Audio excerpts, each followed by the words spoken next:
Bien, pues en esta clase vamos a continuar con nuestra serie de Introducción a la Teología Cristiana y más en específico con nuestras tres clases seriadas o consecutivas acerca de las tres doctrinas más importantes de la Biblia. Ya vimos monoteísmo, que fue la primera, y en esta ocasión vamos a hablar sobre la doctrina de la elección.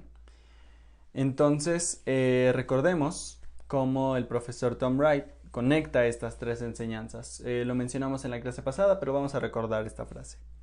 Si hay un Dios, monoteísmo, y si este Dios vivo y activo en el mundo, o sea, un monoteísmo creacional y providencial, que es lo que vimos en la clase pasada, ha escogido a Israel como su pueblo del pacto para a través de ellos implementar sus propósitos en el mundo, elección, esto debe significar que este Dios tiene en mente un propósito futuro, aún no alcanzado, pero garantizado por la creación y el pacto. Y eso es escatología, de lo que estaremos hablando en la siguiente clase. Bueno, entonces, ¿qué es elección? Seguramente en las notas ya vieron las preguntas de diagnóstico, pero las vamos a leer.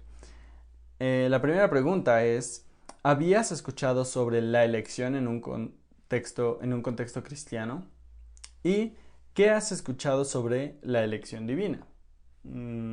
Entonces, si puedes, toma nota de eso y compáralo con probablemente lo que vamos a ver durante esta clase y lo que antes habías escuchado. Si ya lo habías escuchado, es probable que lo hayas escuchado en el contexto de alguna conversación o un debate o incluso alguna especie de controversia. Y bueno, tenemos que definir primero a qué nos referimos con elección. Eh, Porque, al igual que monoteísmo, la palabra elección puede significar diferentes cosas para diferentes personas. Y en esto entra lo que en muchas ocasiones lleva al debate acerca de qué es la elección divina.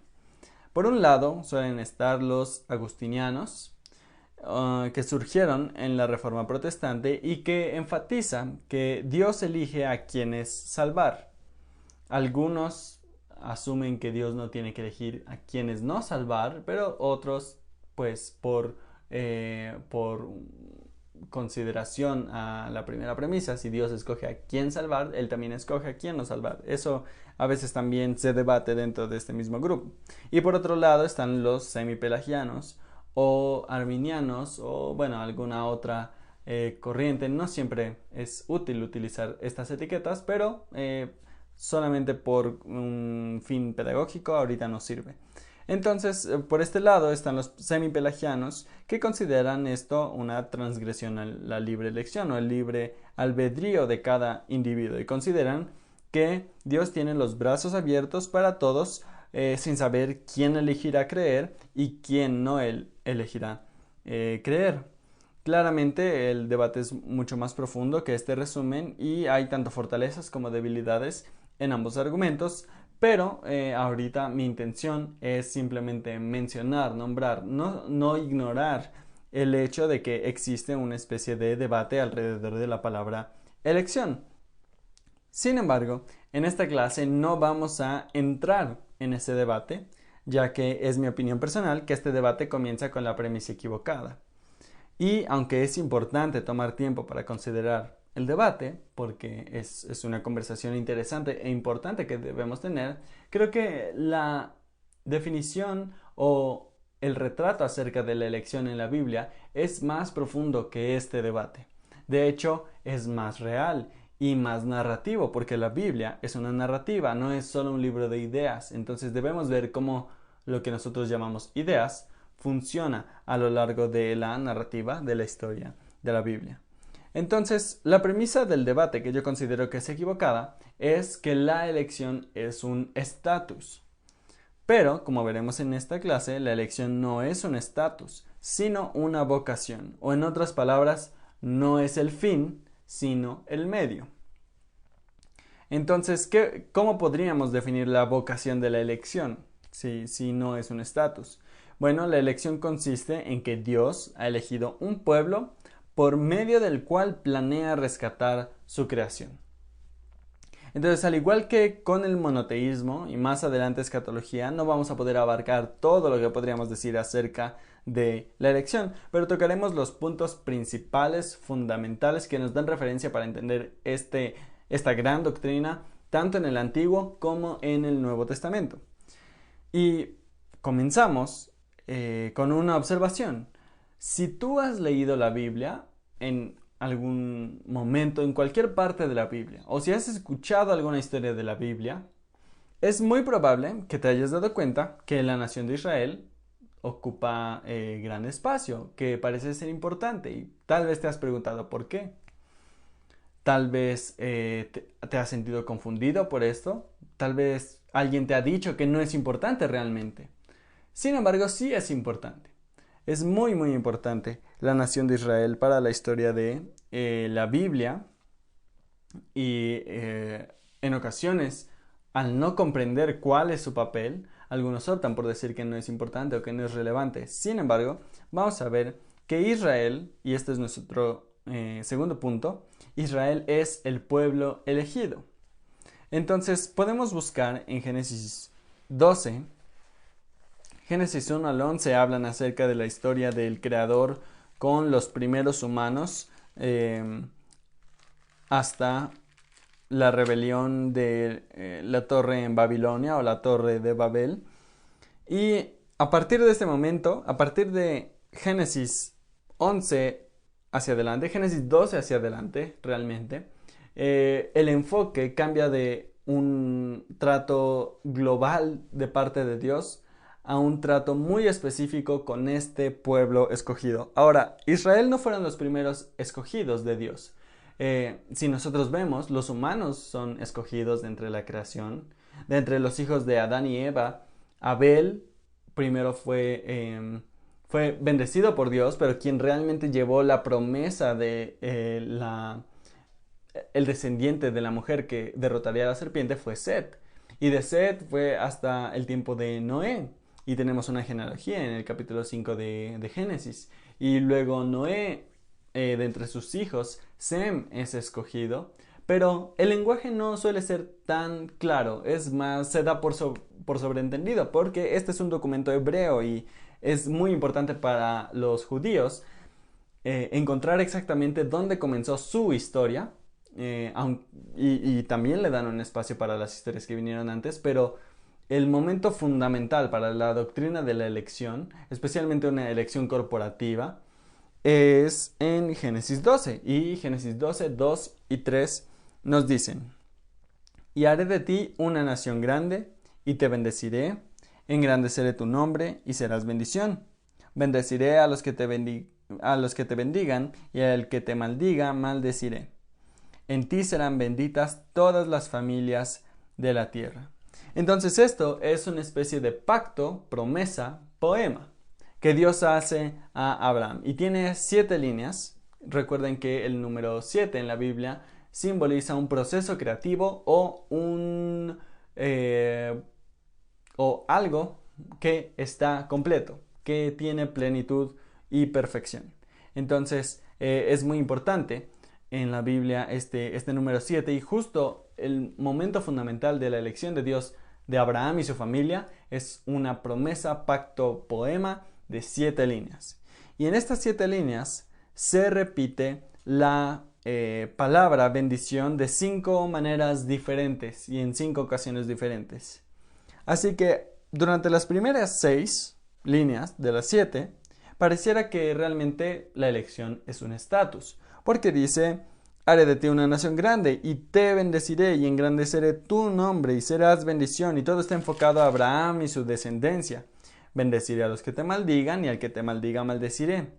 Pero la última frase, la 7ª línea del poema, cambia todo y nos hace notar que en realidad esta elección no es solo un estatus, sino que es realmente una vocación.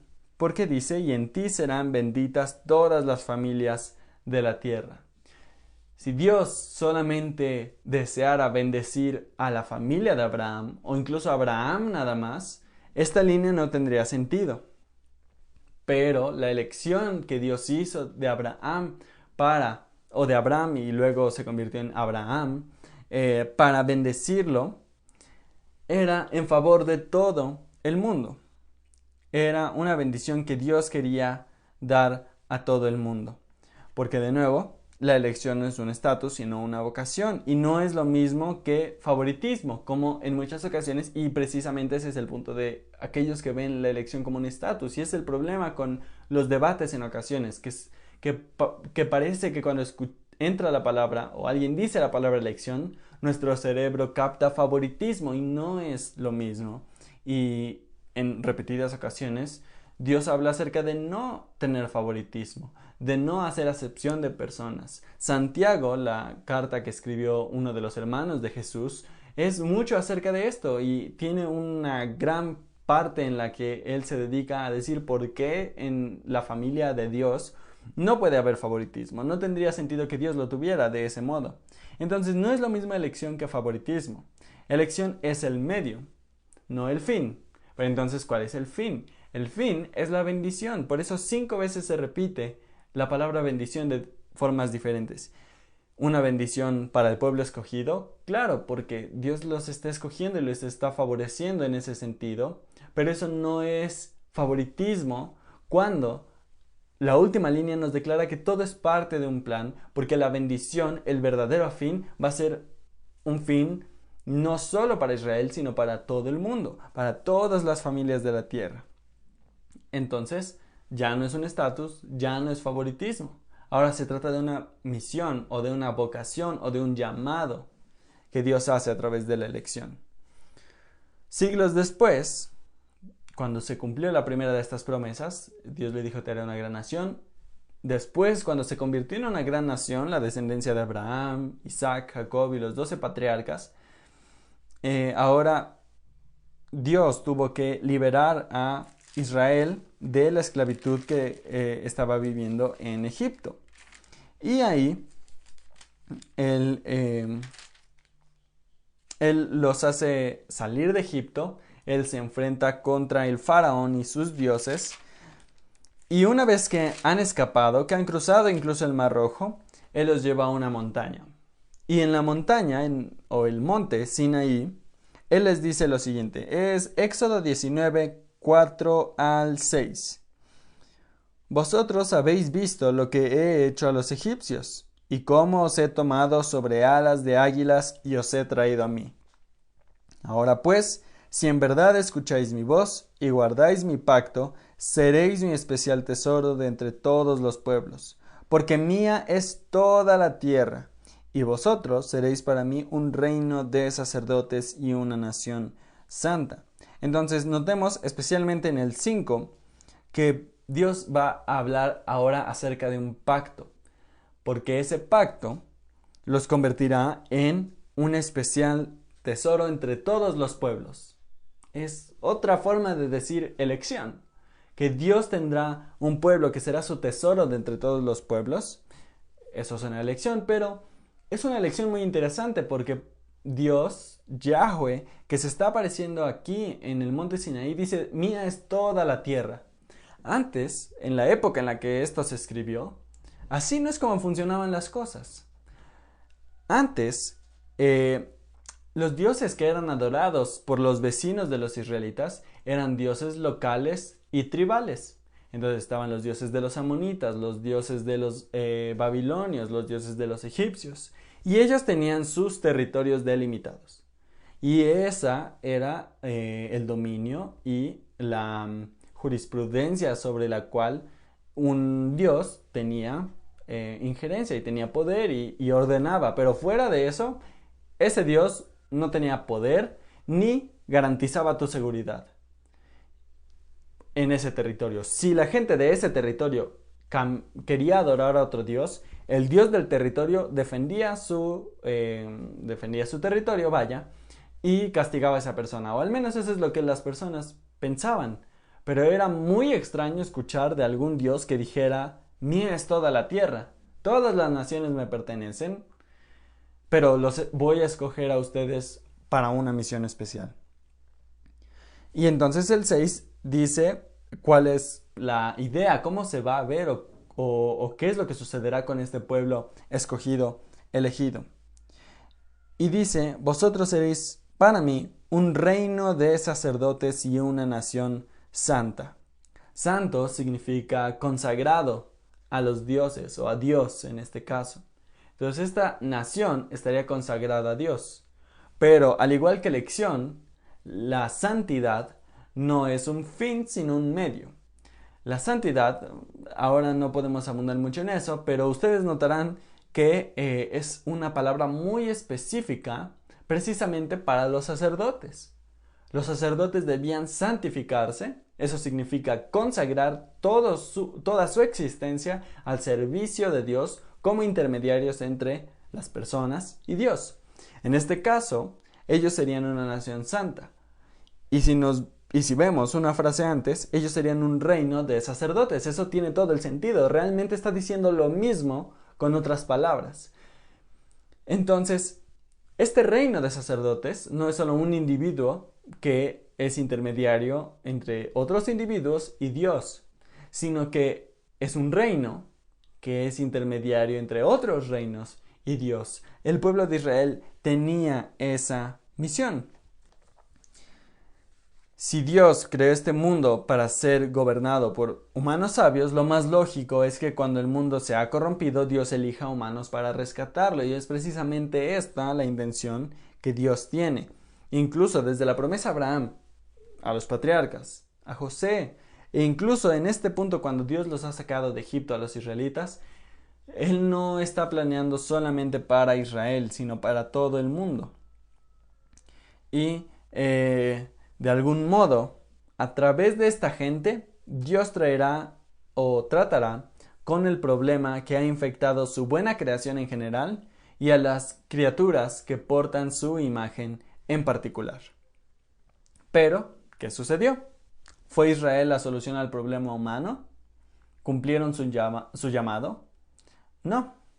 Israel también estaba infectado con el problema humano. Y su exilio, que era la consecuencia de ser infieles al pacto, si ellos no eran fieles, ellos serían exiliados. Cuando ellos son exiliados, es una evidencia pública, es una demostración pública de que ellos fallaron con su llamado. No se supone que eso debía pasar, pero sucedió. ¿Y por qué? Porque Israel también estaba infectado con el problema humano. Ellos también habían cedido a la tentación del pecado, la idolatría y la violencia y la injusticia. Entonces, ¿qué hará Yahweh? ¿Fue esto un gran error? ¿Se arrepintió Dios de escoger a Abraham y su familia? ¿Acaso la infidelidad de Israel cancela la promesa fiel de Dios? Después de todo, ¿cómo podría utilizar a un pueblo que es tan rebelde y corrupto como el resto del mundo? ¿Cómo va a salvar a este mundo infectado cuando los que traían la cura, la solución, los israelitas, que fueron escogidos para ser un reino de sacerdotes, también estaban infectados con la enfermedad? Bueno, estas son precisamente las preguntas con las que se enfrentó Pablo en su momento. Y vamos a nuestro siguiente punto, entonces, la elección en el Nuevo Testamento. Para Pablo, todas las respuestas se encuentran en Jesús, porque Jesús es el verdadero humano y el verdadero judío, el verdadero israelita, el único que cumplió con la vocación por la que Dios escogió a Israel en un principio. Dios no se arrepintió ni canceló sus promesas de Israel. De hecho, Pablo abunda en este punto en Romanos, capítulos 9 al 11. Si alguna vez has leído Romanos, probablemente esta es una de las partes que puede ser un poco más confusas. Pero Pablo acá está explicando que Israel no ha sido reemplazado por algo llamado cristianismo o iglesia, sino que ha sido renovado a través del Mesías y el Espíritu prometidos, incluyendo a los gentiles en esta ocasión.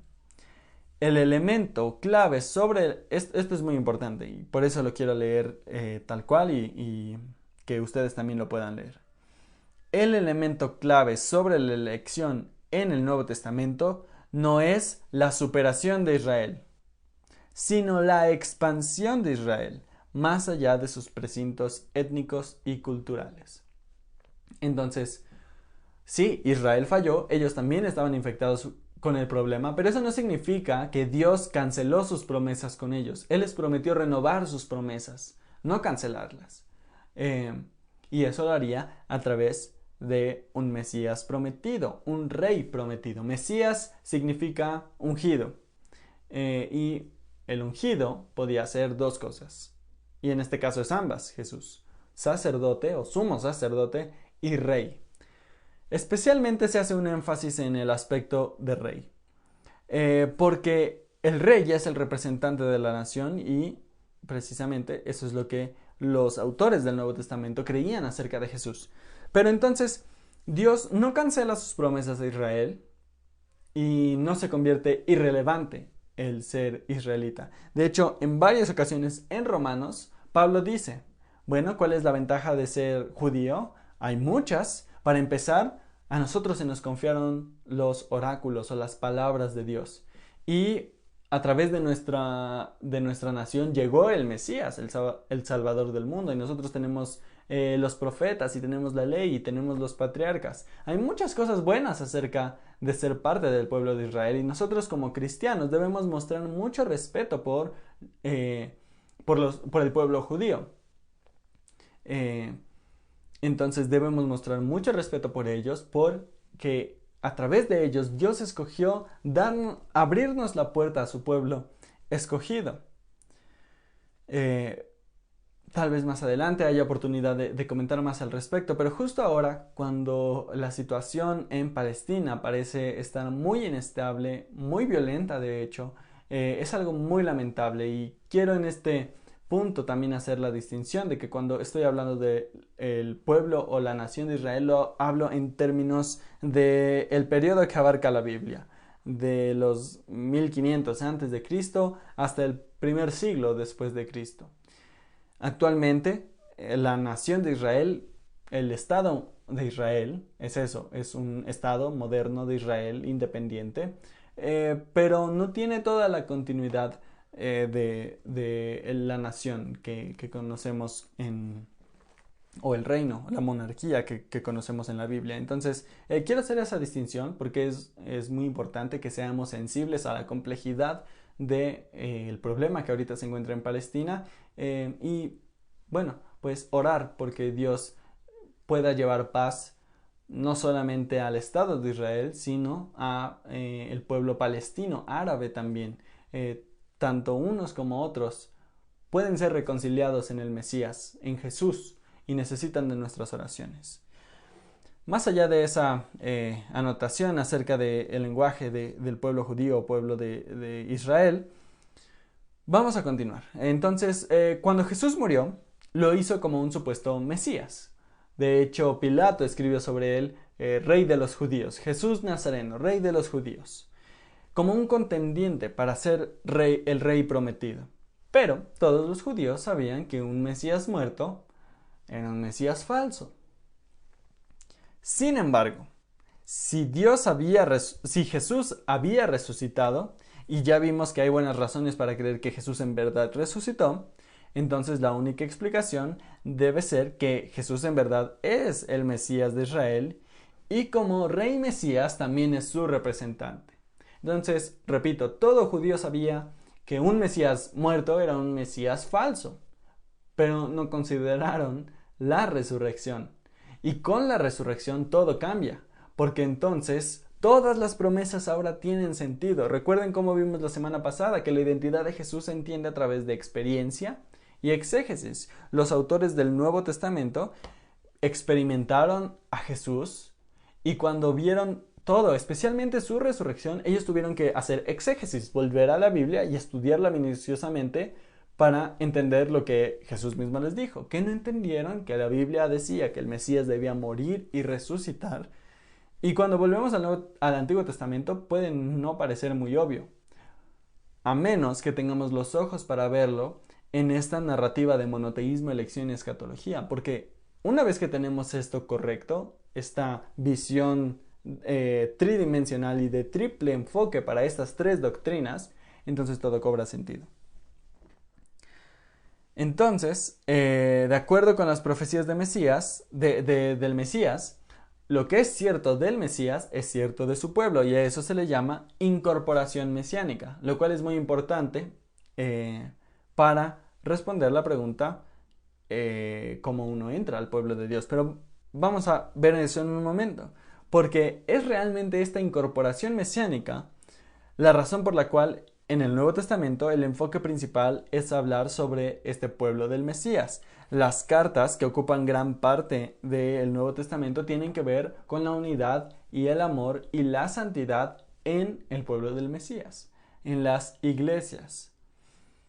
Entonces, ¿qué significa ser cristiano? Significa ser parte del pueblo de Jesús, el Mesías de Israel.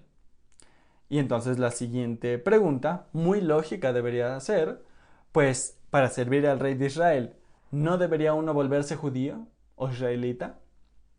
Y esta es precisamente la pregunta que se hicieron los primeros seguidores de Jesús. La mayoría de ellos eran judíos, pero cuando empezaron a notar que otras personas de otras naciones, de otros pueblos, a los cuales ellos llamaban gentiles, empezaban a confiar en Jesús y Dios les daba el Espíritu Santo de la misma manera en que ellos habían recibido el Espíritu Santo sin el requisito de convertirse en judíos primero, tuvieron que otra vez hacer esto, experiencia y exégesis. ¿Qué significa esto? ¿Por qué está sucediendo todo esto que estamos experimentando? Y Pablo, una de sus primeras cartas es la carta a los Gálatas, y es muy importante porque él trata con esta pregunta. Porque su respuesta, en resumen, esto no es un estudio de Gálatas, pero en resumen, Pablo está diciendo que no es necesario que uno se convierta en israelita o en judío para seguir al Mesías. Por dos razones. Bueno, primero porque ya mencionamos que la palabra clave para elección en este punto no es superación o supersesión o reemplazar a Israel, sino la expansión de Israel más allá de sus precintos étnicos y culturales. No es que Israel ya no importe, sino que Israel ahora se expandió en el Mesías. Nosotros ahora somos Israel. El Israel de Dios, de hecho, dice Gálatas en los últimos versículos, dice Pablo en Gálatas. Entonces,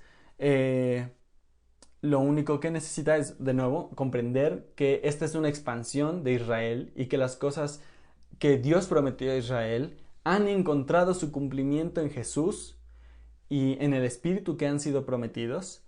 Y lo segundo que uno necesita para ser parte o para servir al Rey de Israel, a Jesús el Mesías, es ser, en términos cristianos, justificados por fe. Entonces, bueno, continuando con las preguntas, ¿qué significa ser justificado por fe? Es una frase muy común entre los cristianos, especialmente cuando se habla del Evangelio. Y incluso Martín Lutero decía que la justificación por fe es la doctrina sobre la cual la iglesia se sostiene o se derrumba. Pero, ¿a qué se refiere? Bueno, no vamos a estudiar todo lo que Lutero dijo acerca de esto. Vamos a ver un resumen diferente, pero que creo que es muy adecuado para esta frase que Lutero decía. Entonces, justificación por fe, ¿qué significa? Bueno, significa lo siguiente: Jesús fue fiel a la comisión de Dios y esa fidelidad se convierte en la insignia, la única marca identificadora de hecho para todos los que, cautivados por el Evangelio, llegan a creer en el Dios que lo levantó de los muertos. Esta es justificación por fe, no que la fe es algo que hacemos para impresionar a Dios, sino que la fe en que Jesús es Señor y que Dios lo levantó de los muertos es la única señal de membresía en el pueblo del Mesías fiel. Por eso es muy importante que empecemos a utilizar lenguaje cuando hablamos de Jesús acerca de Rey o Mesías, referirnos a Él como el Rey o como el Mesías, que es la misma idea. A veces otros títulos que tenemos para Jesús, como Cristo, que es muy importante, pueden perderse entre tanto uso. Y no nos olvidamos que Cristo realmente es la forma griega de Mesías en hebreo, y que Mesías es Rey. Entonces, tal vez si empezamos a llamarlo Rey, vamos a empezar a recordarnos más de esta realidad, porque es una realidad que algunos llamarían política. No está diciendo Él es el no sé, el gurú o el sabio o el oráculo o el profeta. Jesús realmente fue un profeta, realmente fue un maestro, él realmente fue eh, principalmente un sacerdote también, pero uno de los títulos que más peso tienen acerca de Jesús es que Él es Rey. Por eso se le llama tanto Cristo, Jesucristo, Jesús el Mesías, Jesús el Rey. Entonces, cuando empezamos a usar un lenguaje más específico acerca de quién es Jesús, la justificación por fe incluso se hace muy clara también, porque entonces entrar al pueblo del Mesías es entrar a un reino, y para entrar a un reino tienes que someterte al rey, jurarle lealtad y mantener esa promesa, ser fiel a ese rey. Entonces, la elección, en conclusión, no es un estatus, sino la vocación del pueblo del Mesías, al cual uno puede entrar siendo justificados por fe, es decir, jurándose fieles a Jesús, el Rey resucitado. Ahora que el Rey no se encuentra en la tierra, Él ha enviado a su Espíritu para dirigir a su pueblo en la misión que tienen como escogidos de Dios de representarlo y anunciarlo como Rey en todo el mundo para invitar a más personas a jurarle lealtad como su Rey también de ellos. Y con esto concluimos esta clase. Realmente espero que hayamos podido aprender. No fue tan larga. Podemos decir muchas otras cosas acerca de la elección, pero teniendo este panorama de Antiguo y Nuevo Testamento sobre qué es la elección, quién es Israel y Israel original e Israel renovado en el Mesías, cuando ha cumplido ahora su verdadera misión el Mesías como el verdadero israelita, eso nos da un panorama muy, muy bueno para entender todo lo que sucede en nuestros 66 libros de la Biblia y por qué Dios espera ciertas cosas de Israel y por qué los autores del Nuevo Testamento decían ciertas cosas acerca de Jesús y acerca de su pueblo y por qué ahora nosotros, que somos gentiles o que no somos judíos, que no pertenecemos a la nación escogida original de Dios, podemos ser invitados, aún sin formar parte de esa nación, pero esa nación ahora nos abarca. Este pueblo escogido nos abarca como iglesia. De nuevo, es un problema cuando empezamos con las premisas equivocadas, porque en ocasiones también podemos pensar que Israel no es tan importante, o que Israel e iglesia son dos grupos separados o dos grupos en conflicto, y no es así. Una de las cosas más importantes que Pablo dice, ahorita no tenemos tiempo para buscarlo, pero si ustedes leen Romanos 9 al 11, hay una de las metáforas que a mí me gustan más, que es acerca del olivo, y es precisamente sobre esa arrogancia de los cristianos gentiles que no deben tener acerca de los cristianos judíos. Al final nosotros fuimos injertados, nosotros fuimos invitados después de tiempo, pero somos bienvenidos y tenemos que tener mucho respeto y agradecimiento con este plan de Dios que Él ha desarrollado a través de siglos y milenios y que dará su fruto cuando toda nación, gente de toda nación, de todo idioma, de toda tribu, de toda familia de la tierra, como Dios prometió a Abraham, juren lealtad, se arrodillen ante Jesús y juren lealtad en su nombre, que es justamente de lo que hablamos en Filipenses 2. Tenemos ahí unas preguntas de reflexión que va a ser la tarea contestarlas y finalmente una oración que espero que podamos hacer todos. Y de hecho quisiera concluir con esta oración en esta clase. Así que vamos a hablar con Jesús y vamos a decirle esto. Rey Jesús, gracias por abrir las puertas de tu pueblo escogido a personas de todo el mundo como yo. Ayúdame a serte fiel, anunciándote y representándote a todos los que me rodean hasta el día en que tú vuelvas. Amén.